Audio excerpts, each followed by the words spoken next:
2027 का चुनाव थोड़ा दूर है, लेकिन उससे पहले पश्चिम यूपी का सियासी माहौल थोड़ा गर्म हो रहा है। इकरा हसन जी का आपने सुना होगा, इकरा हसन जी भावुक सहारनपुर में जो कुराली छप्पार एक गांव है छापर, वहां पर मंदिर का विवाद चल रहा था। वहां उनको लेकर कुछ एक बाइकर्स ने रैली निकाली और वहां उनको ऐसे शब्दों का प्रयोग किया गया जो मैं शायद अपने मुंह से बोलना अच्छा नहीं समझता। आपने सुन लिया होगा, आप क्या कहेंगे? क्योंकि क्या राजनीतिकरण हो रहा है?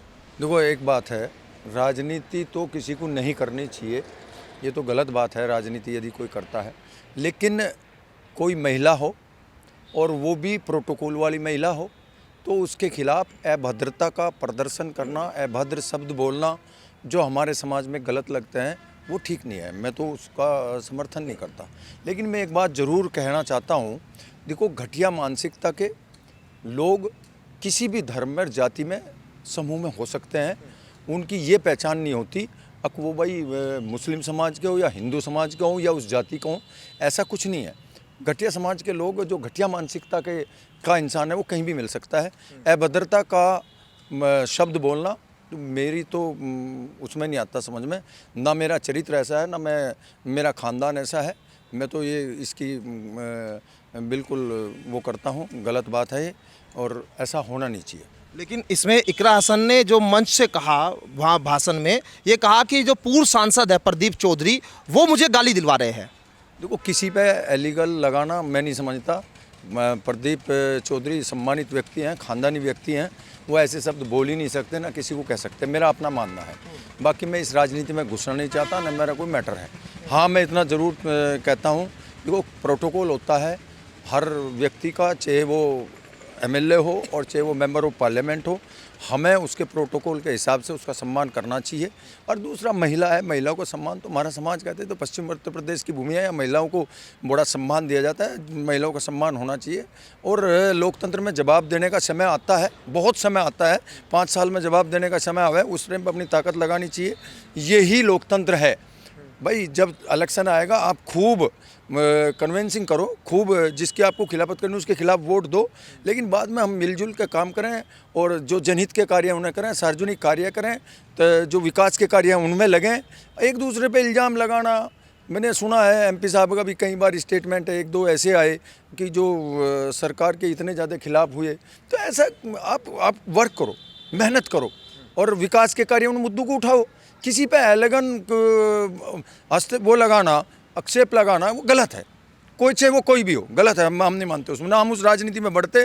और दूसरा, हम तो स्वर्गीय चौधरी चरण सिंह जी की विचारधारा को बढ़ाने का कार्य करते हैं। और वो स्वर्गीय चौधरी चरण सिंह जी की विचारधारा में कहीं भी धर्मवाद, जातिवाद नहीं है। हमारी तो जाति एक किसान है और ना हमें किसी पे कोई कमेंट्स करना, और उसी विचारधारा पर हम आगे बढ़ते हैं। इकरा हसन लेकिन कह रहे हैं कि बीजेपी ने सिर्फ देश को हिंदू मुस्लिम की आग में झोंका है। आप सहयोगी है उनके? पता नहीं क्यों क्या कह रहा है, ये गलत बात है। आपको ये समझना चाहिए कि भाई जो चुनाव होते हैं, चुनाव के जो वायदे होते हैं, उन वायदे को बीजेपी पूरा करा रही है। बीजेपी ने और एनडीए गठबंधन की सरकार ने यहाँ कानून व्यवस्था स्थापित की है। एक समय ऐसा था, अराजकता फैलाने वाले थाने में जाके बैठते थे और एसएचओ की कुर्सी पे बैठते थे। आज वो समय आया है कि पुलिस का डर खौफ है, जो कानून का उल्लंघन करेगा, अराजकता जो फैला होगा, उसके खिलाफ कानून काम करेगा। यहाँ जाति का और धर्म का कोई सवाल नहीं है। तो जो उनके मुद्दे हैं, उन्होंने मुद्दों पे काम किया है, विकास हुए हैं। आज हम विकसित भारत की ओर बढ़ रहे हैं और स्वावलंबी भारत की ओर बढ़ रहे हैं, आत्मनिर्भर भारत की ओर बढ़ रहे हैं, स्वदेशी अपना रहे हैं, तो वोकल फॉर लोकल अपना रहे हैं। हमारा सबका फर्ज है, पक्ष का भी और विपक्ष का भी, कि देश विकसित हो और हम विकास में लगें। यहाँ उद्योग धंधे बढ़ें, यहाँ किसान तरक्की करें, यहाँ हर व्यक्ति की आय बढ़े। हमारा मोटो ये होना चाहिए, न कि हमारा मोटो आपस में लड़के झगड़ के एक दूसरे पे आक्षेप लगा के। कोई नहीं करता, नहीं तो मैं लगाना शुरू कर दूँ आक्षेप, भाई कौन उन पर सपा वालों पे, तो अच्छा नहीं लगेगा, मुझे नहीं अच्छा लगता वो। हमें विकास करना है, हमें जनता ने बढ़ाया है, जनता ने वोट दी है और एक अधिकार दिया है। आप सड़क से लेकर सदन तक संघर्ष करो। अभी जो मैंने आपको बताया, भाई कुछ लोग धरने पे बैठेंगे, हम धरने पे तो नहीं बैठ सकते। आदरणीय चौधरी चरण सिंह जी का ये कहना है कि भाई आप धरने पे मत बैठो, मुख्यमंत्री जी से मिलो, अपनी बात सरकार में कहो। वही काम हमने करा, जब भी तो 27 करोड़ का पेमेंट हुआ।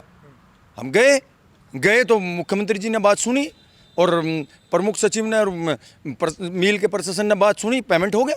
कोई यूँ थोड़ा ही है कि हम लट लेकर घू करें उसी से काम हो रहे हैं। काम तो प्रयास से हो रहे हैं, प्रयास करना चाहिए, एक दूसरे पे आक्षेप नहीं लगाना चाहिए।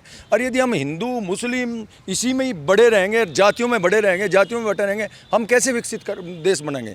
हम कैसे अपने बच्चों की शिक्षा बढ़ाएंगे? जो ये लोग इल्ज़ाम लगाते हैं उन्हें ये सोचना चाहिए कि हमें बच्चों की शिक्षा बढ़ानी है, तो हमें तालीम देनी है उनको, हमें उन्हें धर्मवाद में और जातिवाद में नहीं बांटना है। आप कह रहे हो, इसका मतलब आपकी भी मानसिकता ऐसी है, दूसरे पे आक्षेप लगा रहे हो। क्यों लगा रहे हो आक्षेप किसी पे नहीं लगाना चाहिए। आप अपना कार्य करो और अच्छा कार्य करो, उसकी बढ़ाई होगी, समाज में होगी, सरकार भी करेगी।